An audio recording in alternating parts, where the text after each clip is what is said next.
Hey everybody, Ryan Michael Ballo here to do another Q&A on nootropics. If you have questions about nootropics, whether that's dosage questions or specific nootropics questions about specific compounds, smart drugs included, please email me at ryan@livecortex.com and I will do the best I can to do a video response to your questions. So jumping right into the question, Julie from Florida asks, should I attack dose on piracetam? I've been reading about attack doses being effective if you're not getting response with regular doses, and I'm not getting a response with a regular dose piracetam. Julie, I think the answer to that question is it depends. We've talked about this before in other videos where the reason that you might not be getting a regular response or a response from the regular dosage could have to do with insufficient B vitamin kind of quantity in your brain. It could have to do with a micronutrient deficiency that you might be running into, like magnesium or calcium or something else. It could have to do with glucose functionality in your brain, blood flow, optimization in your brain, etc. And there's also, if you look at the Examine.com literature, there's also essentially this is the bias of the author, or this is the position of the author here, but the author on the Examine.com kind of review of the supplement of the smart drug piracetam really, and references a lot of studies in doing so, really makes the point continuously that in healthy adults with fully functioning a fully functioning brain or good functioning brain, that piracetam really doesn't seem to help them above baseline all that much, and that it's really people with some sort of deficit at some capacity that are really benefiting from piracetam and feeling like it's really helping them to function well. For me, I do seem to get an improvement over baseline when taking piracetam, but sometimes it kind of is hard to differentiate between whether or not I was at baseline or there was some sort of problem that took place that day. I mean, on any given day, my brain might not be working good for a variety of reasons, and so it's kind of hard to differentiate. But I still lean toward the side of piracetam helping me above baseline. I know that aniracetam and oxiracetam certainly help me above baseline to perform better. I'm sure about that, and so there could be any number of reasons why piracetam doesn't work for you. I've heard people mention, like gene variations and like methyl donors and stuff as being like partial reasons why they might not get a response from taking piracetam. And once they fix something by taking another supplement, or they fix a vitamin deficiency like we talked about before, they start actually benefiting from the piracetam. So I would say, I don't know if you should attack dose on it. I would say the first thing you should do, from a rational perspective, the first thing you should do is all those other things. Make sure you've got B vitamins, make sure you've got magnesium, make sure your glucose functionality works well in your brain and body.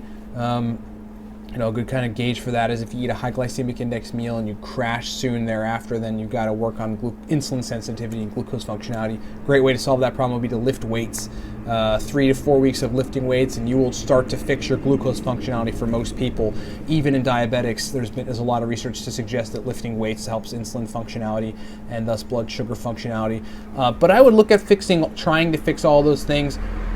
Making sure that you get between 5 and 8 hours of uninterrupted sleep. You got to just hack your sleep and do everything you can to do that. And then any other micronutrients that you might be deficient in, that you think you might be deficient in. And you're going to have to experiment to find out by taking specific supplements. Experiment with that first and then go to the attack dose and see what happens. But keep in mind, again, that if you're not getting results from piracetam, you might be functioning optimally as it is. But keep all of that stuff in mind. Next question, Emily from Minnesota asks, what are the benefits of taking L-theanine as a nootropic? This is a good question because I've been taking a lot of L-theanine lately, and I think L-theanine is when combined with other things can be a pretty good nootropic. In and of itself, it depends on what you consider a nootropic to be, but I think that still L-theanine can be considered a nootropic. The benefits are a number of things. It improves alpha brainwave functionality in the brain, which is associated with calmer thinking and a calmer sense of being.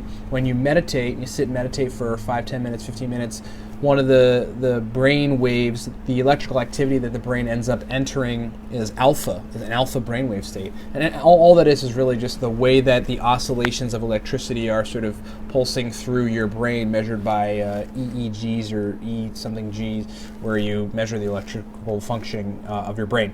And so that's one of the reasons L-theanine is beneficial. It kind of calms you down. For me, it always puts me in a place where I'm a lot less overly where I just do a lot less like overthinking about things, over analytical, kind of over logical reasoning about stuff, and puts me in a place where I'm a lot more calm to sort of say, or just to sort of understand things a little better, rather than having that kind of fragmented, overexerted brain.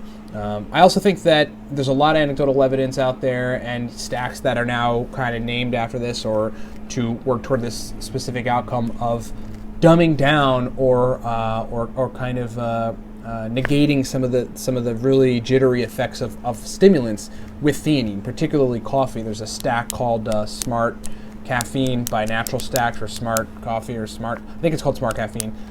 That's L-theanine and caffeine together, where you get the benefits of the caffeine, specifically in terms of the brain speeding up, because you're kind of telling the brain you're not tired, you're blocking a receptor that neurotransmitter binds to, and you're telling the brain that you're not tired, so that you can promote wakefulness. But also, at the same time, taking L-theanine with caffeine can mitigate some of the jittery effects of caffeine and other stimulants. And so that's a good example of where L-theanine might be beneficial. I can't think of anything else. I mean, I've taken L-theanine with cholinergics sometimes as an experimentation, and I can't say that it was majorly beneficial, but I can say that some of the extended stimulation that might come with some cholinergics was kind of lessened to some degree. And so it depends on whether or not you think that's a good thing. Or L-theanine can be beneficial. Sometimes you actually want to get the stimulant effect from stimulatory cholinergic nootropic. Okay, Lewis from New York City asks, how many times a day do you dose on aniracetam? Good question, Lewis. I don't really take aniracetam all that much, but when I do, it's once a day. If I feel, it really all depends on the work output that I need to engage in, right? Like, if I take aniracetam in the beginning of the day, which is rare, I always feel pretty good during the beginning of the day. I either take Cortex or I go optimal baseline. And then if I need PM productivity to get more work done, to build one of my businesses at nighttime in marketing or in doing admin or some other facet of the company, then I'll take some aniracetam to get that extra PM productivity. That rotating with a bunch of other things, phenylpiracetam, oxiracetam, Cortex, again, is a great PM productivity nootropic because it doesn't seem to negatively affect sleep. In fact, helps me to go to sleep. And so that's that. But everybody's going to be different. I mean, I know guys that are crane operators and take 3 doses of racetams throughout the day. Like a 700 milligram dose of aniracetam in the morning, 1,000 milligrams oxiracetam in the afternoon, and then at nighttime, like somewhere around 5-6 p.m. evening, I guess, some oxiracetam and aniracetam, and even piracetam. I know guys that take it to that level, and I guess it really all depends on how the racetams are affecting you. Some people seem to require more of them, or they seem to not. They seem to, I don't know, not notice the effects as much as maybe other people might notice the subtle effects. Because aniracetam, though it can be powerful, it's also, to me, it's fairly subtle. It's got a powerful component to it, but compared to like modafinil or something, it's fairly subtle, and so it sort of all depends there. But I would say you're gonna have to figure out what dosing schedule works for you. It depends on what you're trying to accomplish. If you're looking at it from the perspective of, I want to have amazing brain function all day and essentially be able to apply my brain to like cognitive tasks, cerebral tasks for the whole day, I mean from 9 in the morning until 10 p.m., then you might want to dose a few times, 2-3 times on aniracetam every couple hours, the 700 to 1,000 milligrams. But if you're somebody like me who tries to optimize baseline as it stands, and then so you just getting an additional cognitive edge from a dose of aniracetam works for you, or you use it as a PM productivity facilitator, which is what I do if it's like 6 p.m., 7 p.m., and I still feel pretty good, but I'd like to get a little bit of extra brain functionality, a little bit of extra speed of processing, then I would take aniracetam or something at nighttime to get me that extra juice for PM productivity. Next question, Jeremy from Nevada. Take a sip of water here.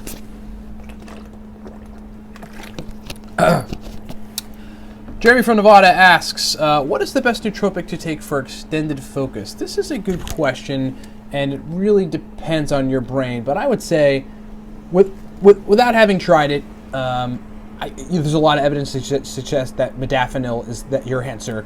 Modafinil, I guess I could fit into the smart drug. I'm kind of being more lenient lately and fitting modafinil to the smart drugs category because it can enhance executive function And so I kind of would group that into that arena. But the stuff that I know of, definitely the Cortex Generation 1 stack. That is a focus stack. That's why it's called Workhorse. If I want to focus for a long period of time, Cortex Gen 1 is a pretty good answer to that problem. Aniracetam, for some people, seems to do the trick.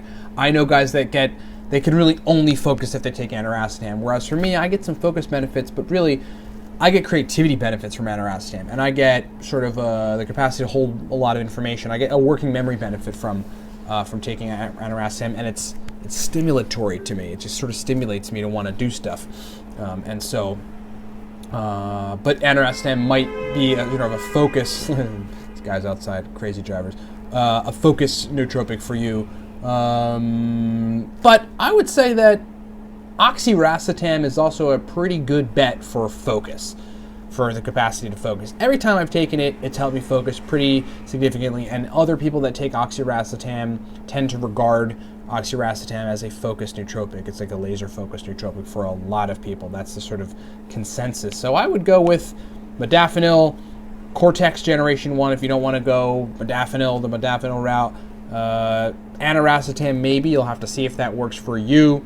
But definitely oxiracetam. I have a strong suspicion that for a lot of people, the people that it affects, it's going to help them in a focus capacity. Last question. Lehman from New York asks, best nootropic for working memory for studying at school, essentially. Well, God, what is the best nootropic for studying? Well, for working memory, I would probably say Huperzine A. And I've cautioned against this in the past, so you should dose appropriately and dose carefully with Huperzine A. 30 to 50 micrograms to 100 micrograms to start. See how it affects you, then go from there. But Huperzine A, inhibiting acetylcholine esterase, this enzyme that breaks down acetylcholine, is different than taking a choline source and giving the brain more acetylcholine. I think the regulatory mechanisms for how much acetylcholine can get sent from a neuron to another neuron are different based on taking alpha GPC or a precursor to acetylcholine and then inhibiting the enzyme that breaks it down so that you get more at the neuronal level. So I have always found Huperzine A and acetylcholine esterase inhibitors to be more effective than just taking acetylcholine precursors. And I got to tell you, man, I mean, a lot of nootropics help me for certain reasons, but one of the best for working memory and sitting down and being able to really get brain power out of yourself. Not so much focus. I mean, definitely focus with Huperzine A, but memory, just like processing power and memory, it's Huperzine A across the board for me. So again, I would say you should take heed to my advice to kind of be to approach Huperzine A with caution and dose in a way that works for you, and not combine with a acetylcholine precursor and not at a high dose. Just sort of titrate and work your way to a place where you don't have any negative side effects. Like vertigo is a common side effect of Huperzine, of inhibiting acetylcholine esterase for a long time.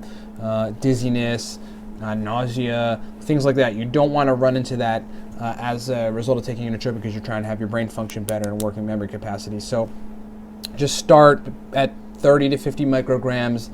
You're going to have to get a milligram scale for that and get Huperzine A 1% every 8 milligrams of material is 80 micrograms of actual Huperzine A, because there's only 1% of it that's actual Huperzine A. So 1% of 8 milligrams is 80 micrograms. Use that as a sort of a measurement template. If you put 5 milligrams of Huperzine A powder on the scale, then that will equal 50 micrograms. 10 milligrams of Huperzine A will equal 100 micrograms, etc.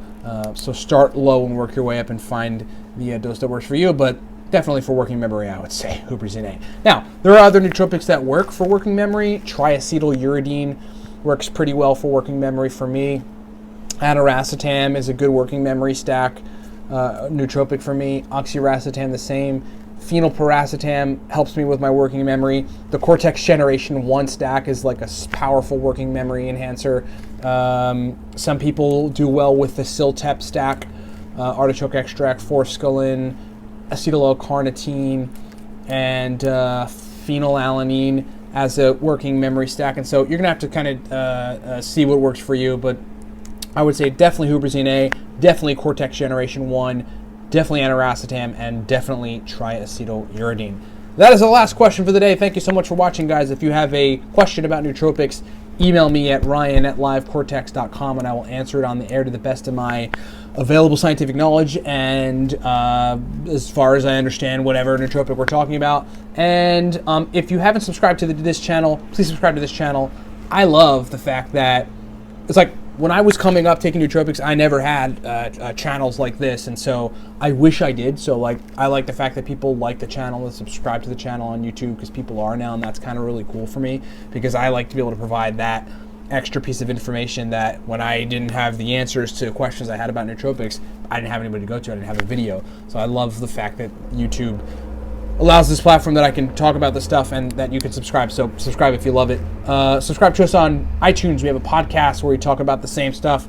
30 minutes generally is the time frame on our podcast. We talk about everything from oxiracetam to ginkgo biloba to the interplay between entrepreneurship and nootropics, and a whole lot more. So subscribe to that. Find it somewhere on the web. We also write a lot of content on the blog.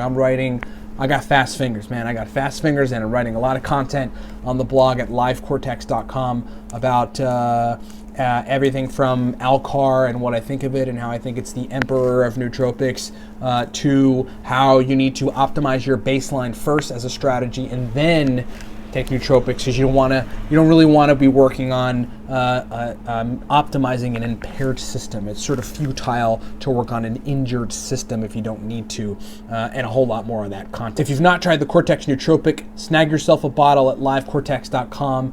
People are raving about the effects that it's having on their brains, and it's one of the most powerful natural nootropics in my opinion, and a lot of other people's opinions out there on the market. I worked very hard at making sure that it had stimulating effects as well as brain performance enhancing effects, and that they lasted a long time, and that they were noticeable. Subtle nootropics are awesome and interesting, but overtly noticeable nootropics are also pretty cool, and Cortex unanimously is a noticeable nootropic. So grab yourself a bottle at livecortex.com. Thank you so much for watching. We'll talk to you next time.